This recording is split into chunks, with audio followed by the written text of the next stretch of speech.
Have you ever wished you could declutter your emotions? Like when you go through a cluttered room in your house and you can straighten things up and clear things out and get it organized, and it just feels so much more peaceful. You can. I'll talk about some tools and supplies you might need to do that in today's video.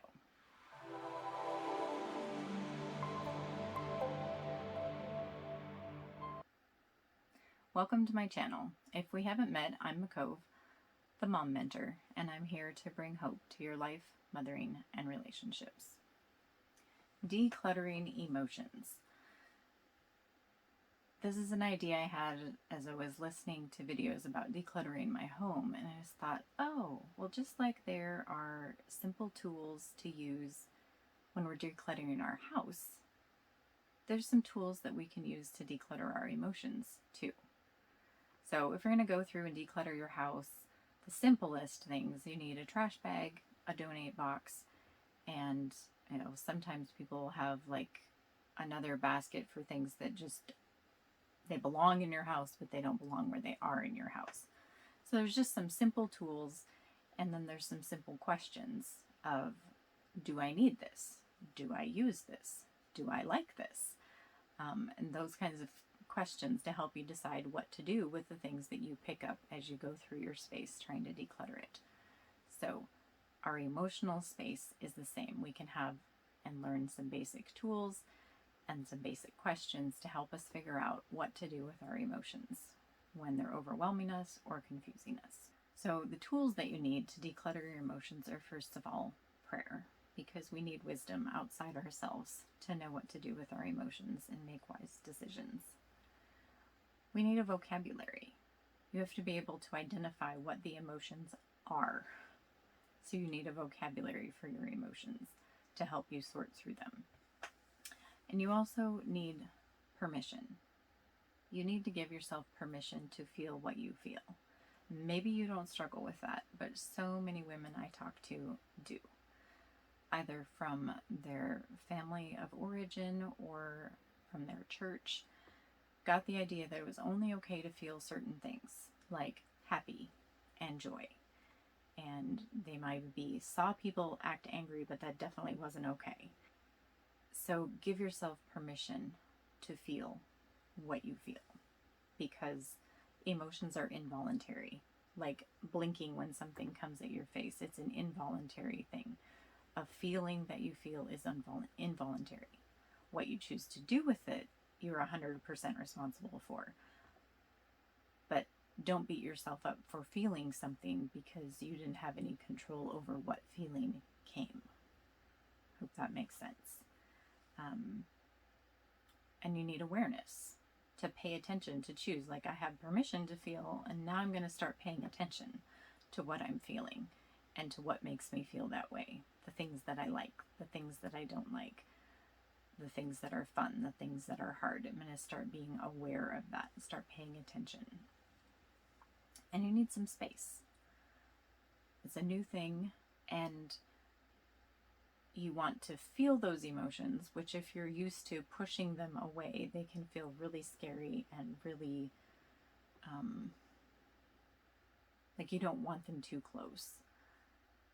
And so that's part of what that space is. You want to remember you are not your emotions. They don't contribute to your identity in that sense of, if I'm feeling anxious, then I'm anxious. No, it's just a feeling. So you can give yourself space from that and set the emotion over here and look at it and think about it and listen to it, rather than having it be part of me and be right in. Give yourself some space to listen to it and hear what it has to say without letting it tell you who you are. And so then you need questioning. Where did this emotion come from? Why am I feeling this way? What does it mean? Is this emotion even mine? Is this emotion a new emotion or an old emotion? So there's a set of questions that you can ask to help you sort through your emotions and know what to do with them. Another tool that you need in sorting through your emotions is expression. You need to be able to express, whether it's to yourself, to a friend, to the Lord, how you are feeling and why. that comes back to like you need the vocabulary to be able to do that. And then you need the permission, because if you didn't think it was okay to feel, it certainly wasn't okay to share how you felt. So practicing that expression, getting used to saying, this is how this is making me feel. This is how I'm feeling right now. To do that and to learn to do it well, you need support. And that could be a friend. That could be like a group of friends, like a Bible study or a support group. It could be coaching. It could be counseling.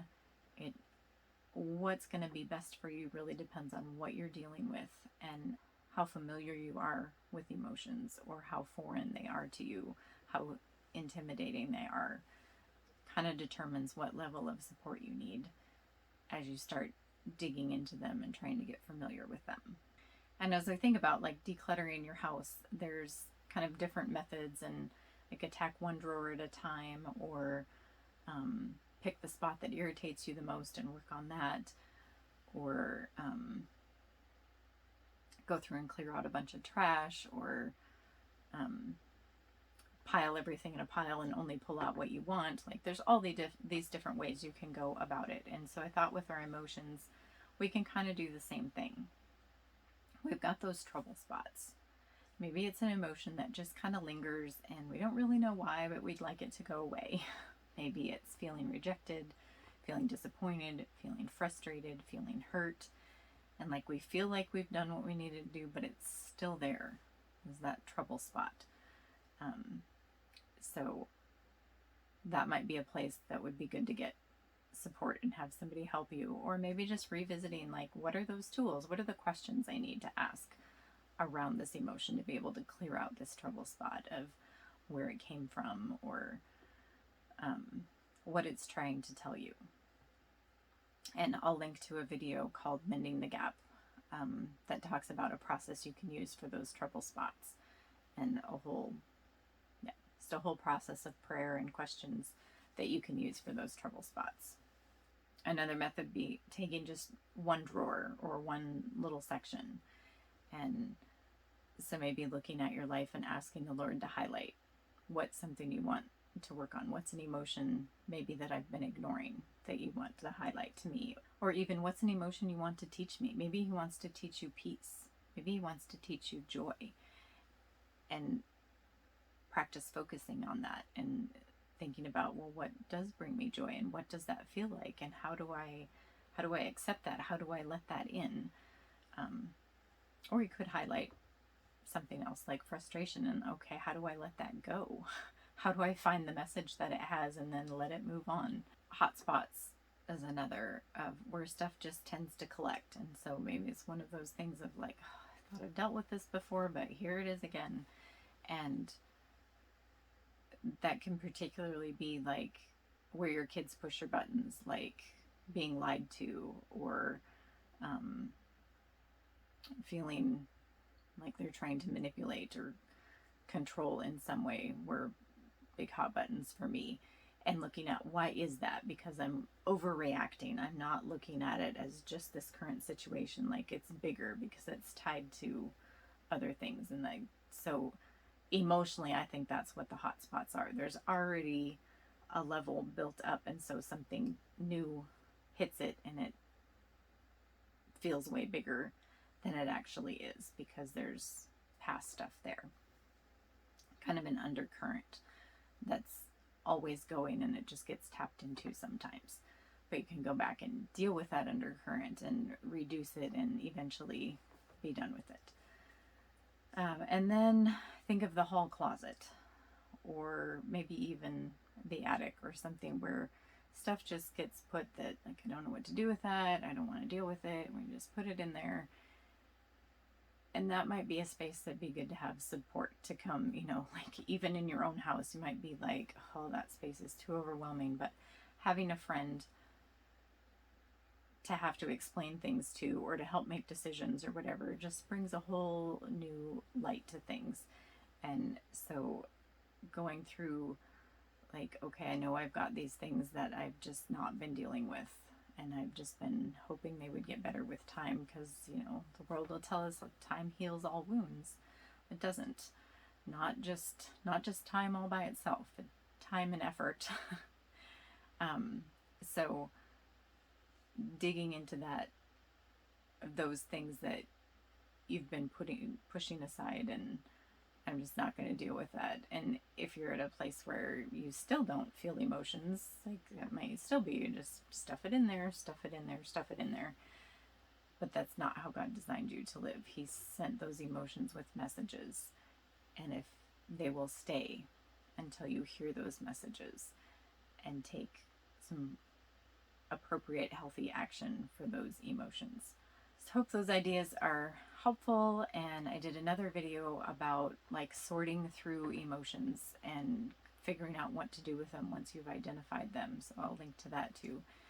And remember that your healing heals generations. If these videos are helpful and a blessing, I would sure appreciate you subscribing and liking and sharing with your friends.